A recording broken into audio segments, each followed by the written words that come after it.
All right, in just 2 hours, Michael Cohen will be back before a different congressional panel answering more questions. This time, it will be behind closed doors. In his public testimony yesterday, Cohen alleged that President Trump committed various crimes while in office. Based on what you know now, based on what we know now, is that individual one used his money, businesses, and platform to enrich himself, his brand, and then the process directed you, Mr. Cohen, to commit multiple felonies, and you covered it up, correct? That's correct. You called it protecting his brand, correct? And him as well. Mr. Cohen, with this, do you think the President of the United States is making decisions in the best interest of the American people? No, I don't. All right, joining us now is Democratic Congresswoman Rashida Tlaib. She was one of the lawmakers questioning Michael Cohen that you just saw yesterday. Congresswoman, thanks so much for being here. There were so many interesting exchanges yesterday. You were in the center of some of them. But what did you learn yesterday from Michael Cohen's testimony? I think many of us learned that the criminal conduct and activity that we all know of President Trump continued on into the Oval Office. I think at one point I was taken aback hearing about the continued payback of the bribery to Ms. Daniels. I think saying that it was delayed because it has to go through White House mailing process. I think alone just the depth of how much of that criminal scheme that was started by Mr. Cohen with individual one and how that continued on to with him while he's in the Oval Office. We have a copy, of course, of that check that he brought as evidence, the $35,000 payment that happened on August 1st of 2017. Was that the headline to you? Was that the big blockbuster that there's actual evidence of this payment? No, just the fact that Mr. Cohen, who worked for individual one for the President of the United States for the last 10 years and who had already admitted all this criminal conduct, has going to be sentenced. The fact that this was the personal lawyer for this sitting president, the fact that he was the so-called go fix it guy, from threatening people, from the way they, were able to con the American people out of taxes that should be paid, how they devalued property, all of those schemes alone just tells you just the character of this current president. But for me, and I've been saying this from day one, impeaching this president of the United States needs to be about the fact that he hasn't divested in his domestic or foreign businesses. When he's sitting in the Oval Office, he knows this is just a temporary gig. And this is a gig that when it's up, he wants to make sure that he's continuing making profits. So he's running the Trump organization, him and his family members, while in the White House, putting us second. That is a dangerous precedent. It is against the U.S. Constitution emolument clause. It is something that I think sets a precedent that if we don't push back against a future CEO wanting to be president of the United States and saying that you cannot take the oath of office for the most powerful position in the world without completely divesting yourself from your personal, private businesses.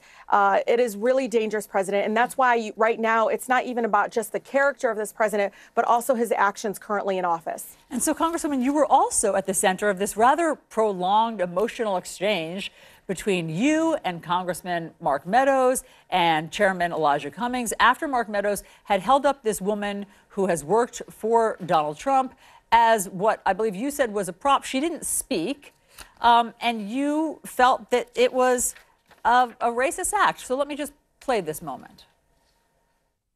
Just to make a note, Mr. Chairman, just because someone has a person of color, a black person working for them, does not mean they aren't racist. And it is insensitive that some would even say it's the fact that someone would actually use a prop, a black woman, in this chamber, in this committee, is alone racist in itself.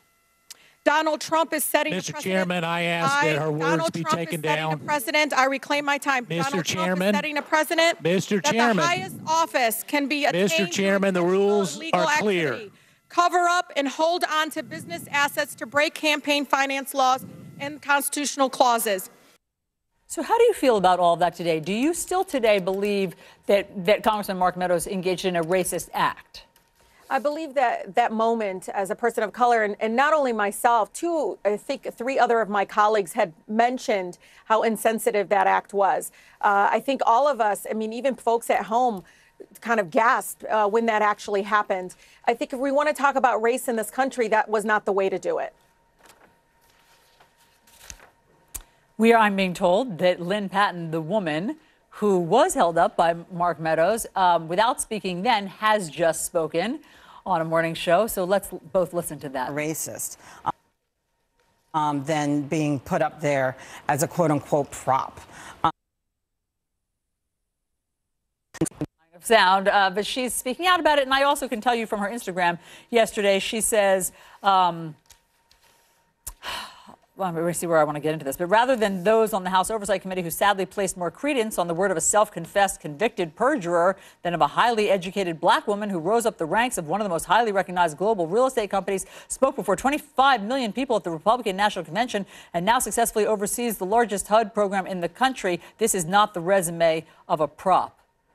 What do you want to say to her? Well, I want her to know there was no disrespect to her at all. I think she should be commended for her extreme leadership, for her work in the HUD organization, the administration.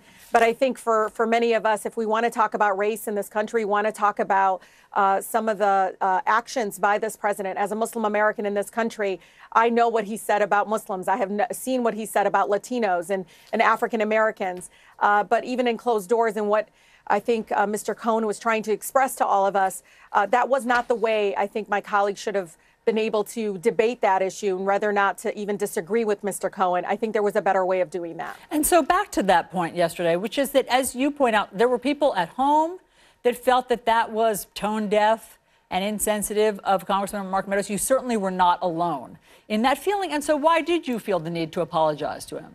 You know, I just want folks to know this is probably the most diverse class. This is the largest incoming class since Watergate. And yeah, we look differently. And many of us didn't run to be first of anything, but I think we ran because we wanted Congress to not only look differently, but also speak differently and feel differently. And for me, again, as a person and the member of that committee, I did not feel that I should be silent about the fact that how that made me feel as an equal member to Mr. Meadows and many of my colleagues on the other side of the aisle. At that moment, it was important for me to speak truth to power. It was important for me to speak out against that action that I thought was very hurtful and very painful for many of us sitting in that committee room. And so do you regret apologizing to Congressman Meadows? Well, no, I apologize if it made him feel like I was calling him a racist. I was at that moment, you know, as a person, as a mother, this was a teachable moment. For me, I used that moment to say, just FYI, that was not the way to do it. And it was not at all calling Mr. Meadows a racist. I really, if I wanted to, everybody knows this, I'm pretty direct, I would have done that. But that's not what was my intention. It was my intention to educate, to share what I was feeling at that moment, just like when he was feeling at that moment of what his reaction was to the comments from Mr. Cohen. I'm really, you know, wanting me to focus to discuss race in this country in a way that can be really thoughtful and constructive, not in a way that's very dramatic and again, no disrespect to her, but just to having her stand there saying nothing and saying, look, he's not a racist. Again, I was still taken aback, and still to this day, it was like, that was not the way to do it.